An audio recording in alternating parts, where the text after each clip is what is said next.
Hi guys, and welcome to another episode about building our house in Palawan. So, update from the last one, which we did for January of 2025. Now it's February 9, 2025, and we received our building permit. So we're kind of changing over from this focus from the last 6 months or 8 months, whatever it was, from designing, design considerations, and we were reviewing how much we double checked everything during the design process to make sure that it made sense. And so you can look at those videos to see how we double checked and got to the point where we were happy with the design.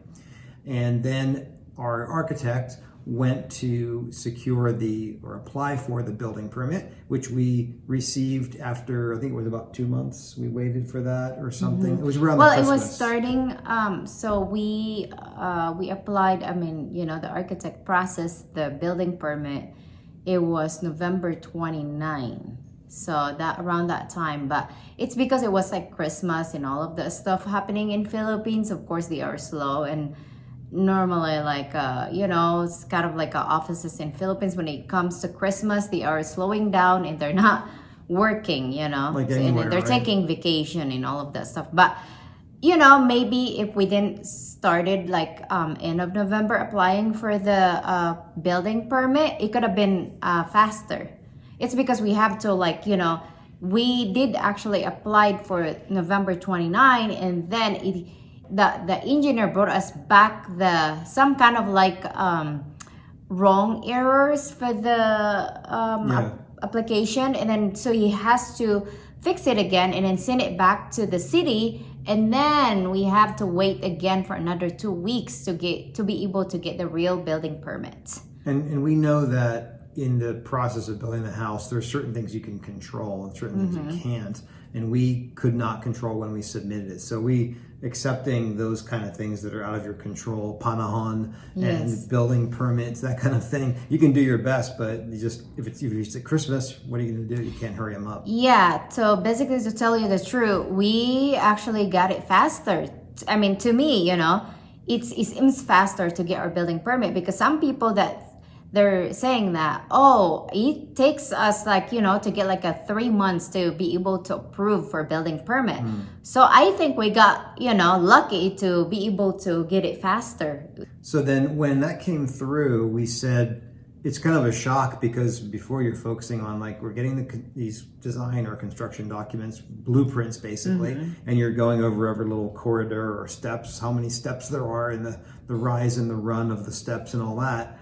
But now you suddenly change to, oh my goodness, there's all these things that we have to do to shift the project to a build focus. And what do you have to do prior to the build starting, to some backhoe or some machinery or some people showing up? So we totally switched. As soon as we got that, we just switched into gear, and we said, what do we have to do to get this thing started, and how's it going to be managed? So one of the first things we did was we got the detailed estimate. And so thankfully, Aini was able to just go through 9 pages of really small, every little thing was listed on that detailed list. Yeah, it was you can't even barely see it, but then it's really tiny. But then if you have a blurry eyes, you can't really see it much. It's just, you have to look at really, really hard to be able to see the tiny print. It would be better to get an Excel, not a PDF. Yes, exactly. We were just so excited to get it and start diving into those details that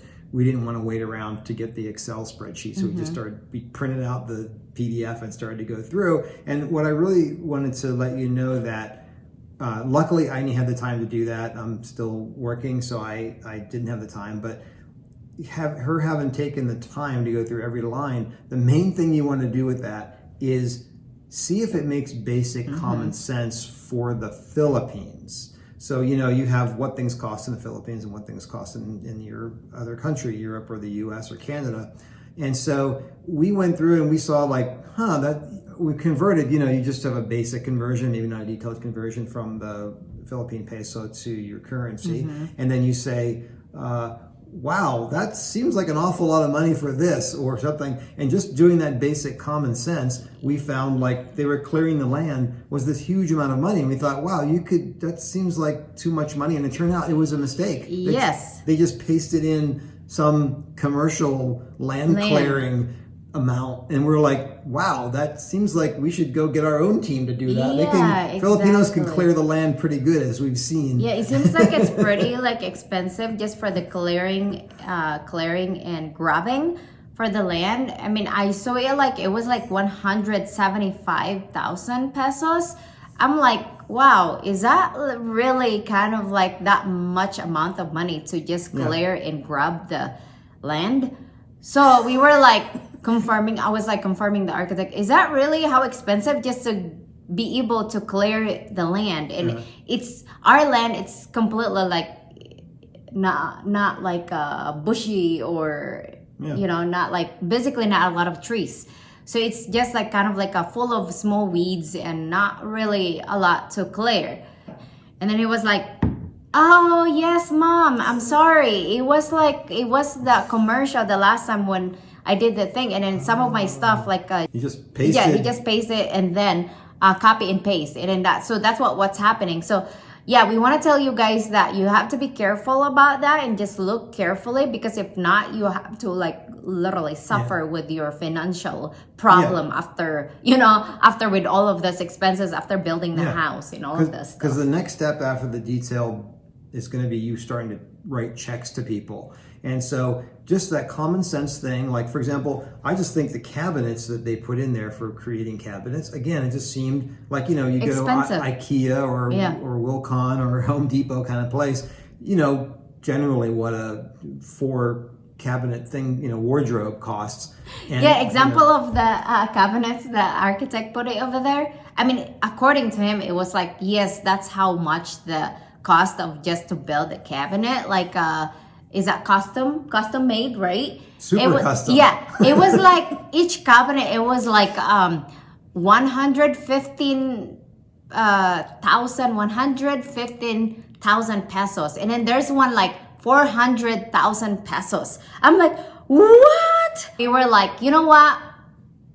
I don't even know if we are going to build a custom cabinets. We can just like order it from IKEA Philippines or something like that, and just put it like here. There's the cabinet, Yeah. So at this point, you're getting your detailed estimate, and then you're just going through using common sense. If you have a spreadsheet, of course, you can sort it and say like, what's the most expensive thing? You're like, clearing the land is the most expensive thing. That seems unusual. And just like basically go back and ask questions. You don't want to start accusing your team so this early in the project of messing up the estimate, but basically we're just giving it a common sense and asking questions of your architect. So then after that, now you have discussed the high items, and we said, okay, we're going to start doing the build, the actual build, and our architect is doing a design build. So as you may have heard, there's one way of an architect will design your thing, and then they'll assemble a team of some kind to carry that out. And then there's this other way where the architect just gives it to a giant contracting company. And so that's another way of going. But definitely our guy, although he's a professional, certified professional, and all that, licensed professional, he didn't come up with a very formal contract. It's almost like people start writing in a Microsoft Word document if you're lucky. And then the other guys could just like, I don't even have a Word doc, I'm just going to write it down. So handwritten. So there's an informality, as you may know, of doing business in the Philippines. There's some things that are informal. So you heard our story about buying land, for example, where it's accepted that, at least in our case, even our real estate agents were starting to hand over money without this formality that we talked about in our initial videos. So our architect will do design build. He had people like an engineer that he's going to work with on the team.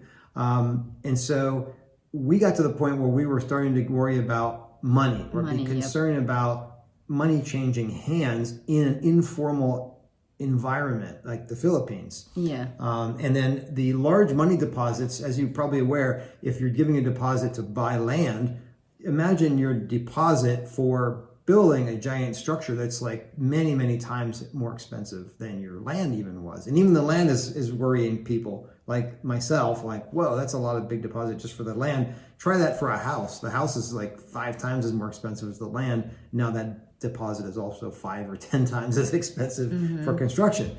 So we said we need some formality here. We started to think about that and said, well, let's go to an attorney for advice. And we got a couple of different attorneys. One's like a super high formality attorney. Like every little thing is like a big legal contract, almost like if you're building a business, like a commercial building. It seemed like there's a lot of formality. And then we ended up talking to this medium formality guy that agrees, yes, you need some kind of formality agreement between you and the architect and between you and the engineer who carry out more work.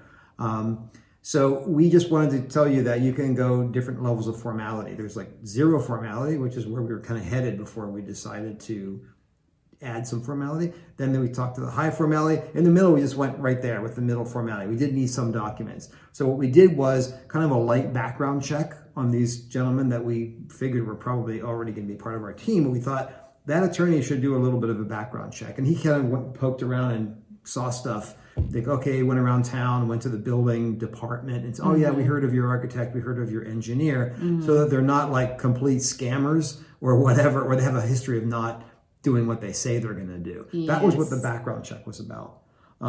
So we decided we're going to use our architect as like a project manager for the project. So we're not using him to build anything, but we're using his expertise in project management and then also guiding the project along using their architectural expertise and saying, okay, let's see how the work is being carried out according to my own design or his own design.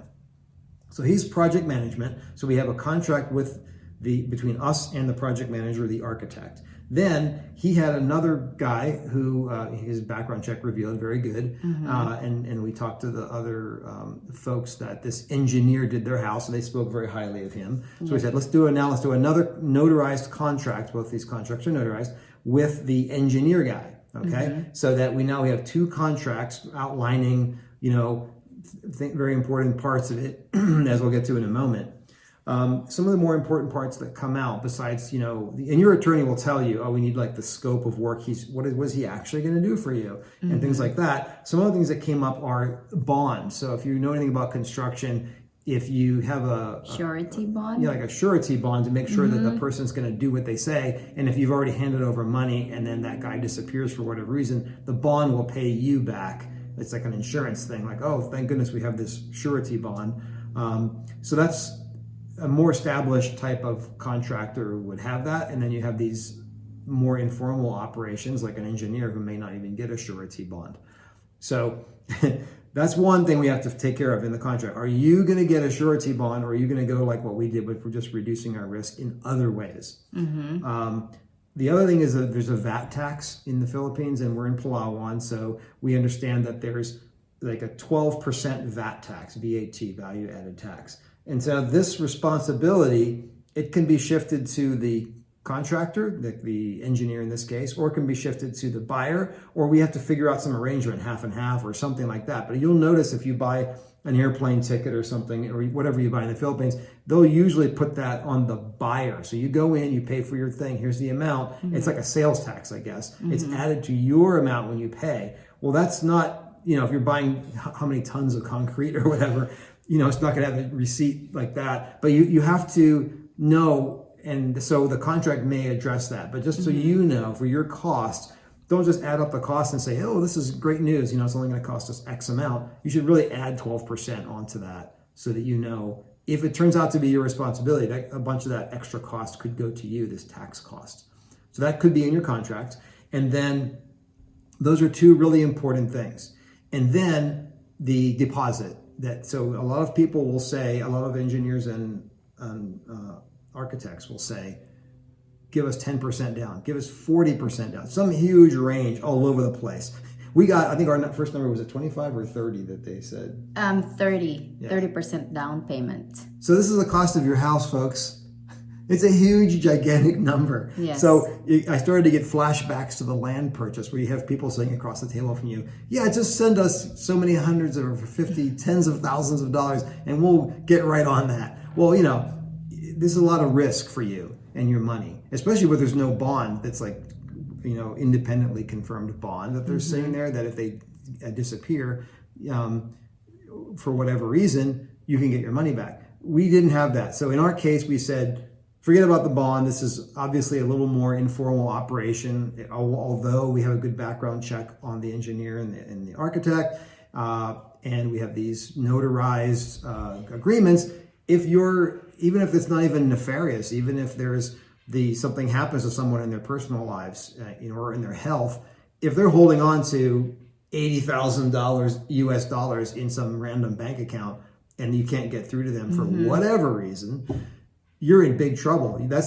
For us, that would be the end of our project. Yes, and we cannot trust people. You should not trust people. Yeah, you shouldn't trust people.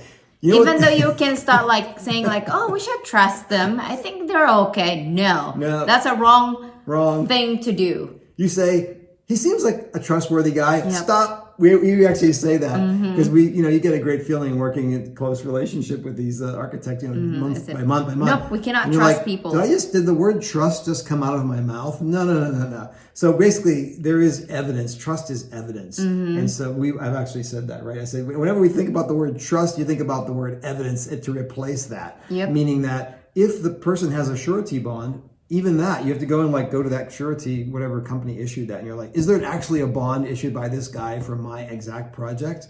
That's the evidence. Or in our case, as we'll tell you in a moment here, we're actually limiting our risk without a bond. So, but yeah, there is no trust. Nice. It's all over the place. But you guys probably already know this, but maybe we're more trusting than the average bear. But anyway.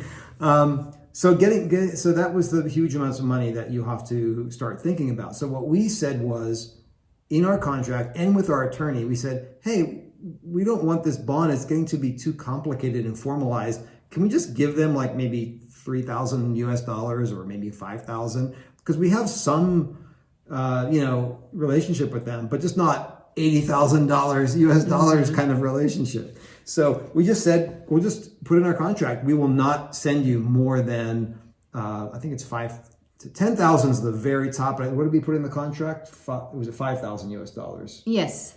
And then on a case-by-case basis, if we really get more and more progress, maybe in one case they'll say, hey, we can buy everything for the house if you just give us 10 right now. But our approach is that you could lose $5,000 if something happens unexpected, but you don't want to lose 80,000. You could still survive the 5K. So we have enough background with these guys that we're going to do 5K, and then since we're going to be there looking at it, we can show up at the job site and go, yep, they said they were going to do the clearing of the land and this and this and this for the 5K or the 3K or whatever, $1,000. Then we can see it, and then when they say we needed to have a backhoe or machinery or something, then you say, good, here's another $3,000. So if you're closely monitoring, there's no reason for them to have an 18-wheeler truck full of $20 bills, which is when you put that 40% down, or even 10% was scaring us. That's like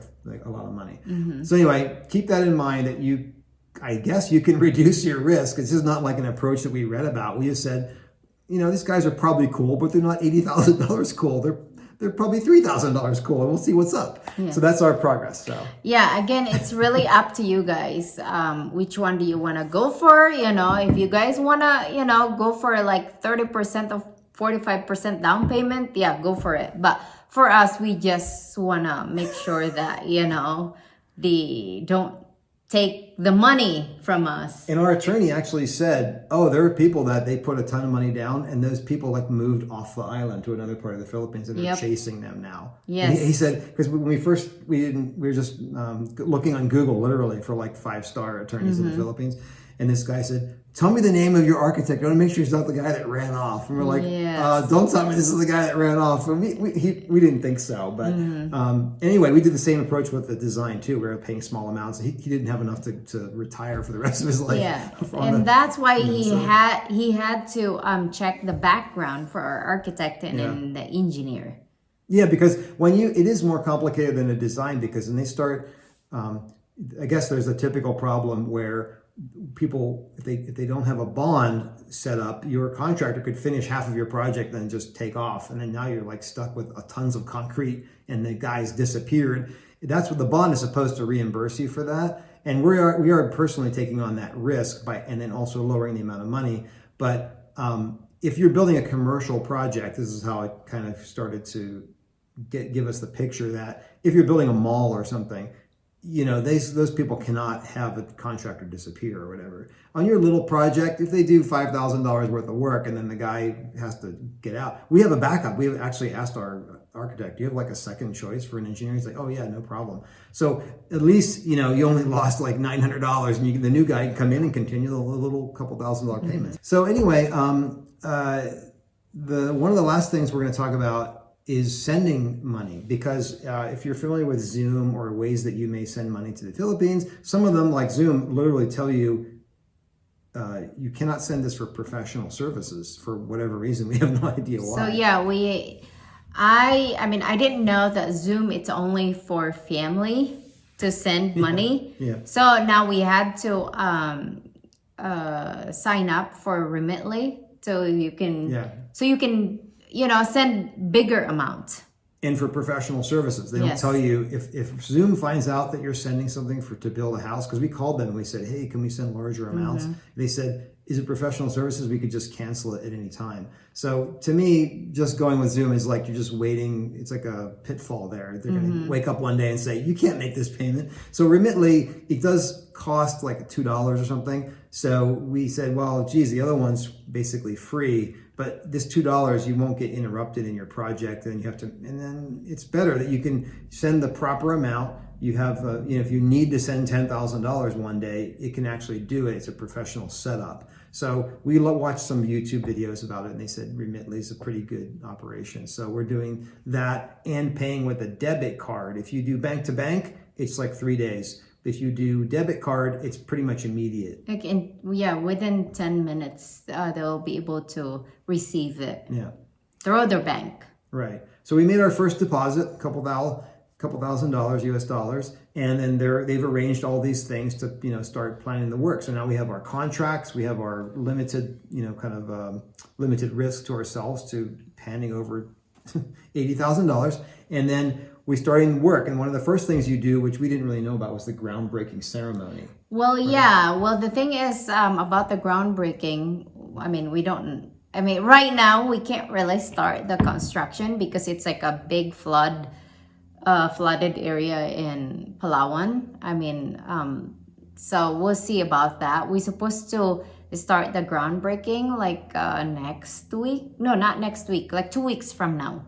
Yeah. So, but then if it keeps raining, I don't know. I don't even know if we are going to do the groundbreaking at the beginning. Yeah, a lot of rain symbolizes prosperity and a cleansing and rebirth. So it's definitely cleansing the area. Yeah. There's so you don't want exactly, and you don't want to be over there when it's flooding. It's just not good for that reason. But anyway, about the groundbreaking ceremony. Yeah, so if you look on YouTube, even people with residential houses do this like little mini ceremony, which we didn't even plan for. We're like, okay, just get the backhoes out there and let's get going. And then what about the groundbreaking? So it's a little ceremony. You have a little bit of food and you have a video and a high five and all the rest of that. And then there's so funny that one of the things, you have your blessing, so depending on what your beliefs are, you have a blessing from the padre or whatever. But then sometimes I think they call it a bloodletting. They kill a chicken. They smear the blood. Right. Somewhere. No, not somewhere. It's in your columns. Per columns. Yeah. I think. But we decided not to do that because to tell you the truth, I feel bad killing the live chicken and that You have to put a memorial in there. that time and on your site.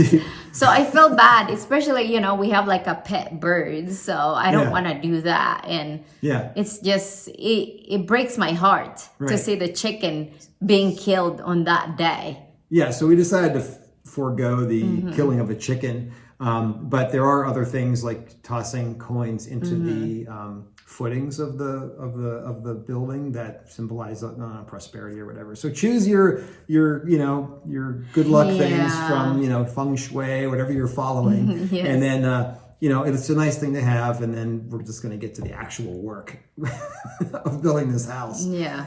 So we're going to proceed. This is pretty much our update for today. We're going to proceed by a couple thou, and then we're going to see, here's the foundation, exactly what they said they were going to do with their few thousand, send some more money. And we'll just kind of rotate and just let you know how that so I works. think the next time we are going to update video, you might see some kind of like it's about groundbreaking and then start the construction and something like that. So of course we will show you and what's happening after everything, all of this craziness happening.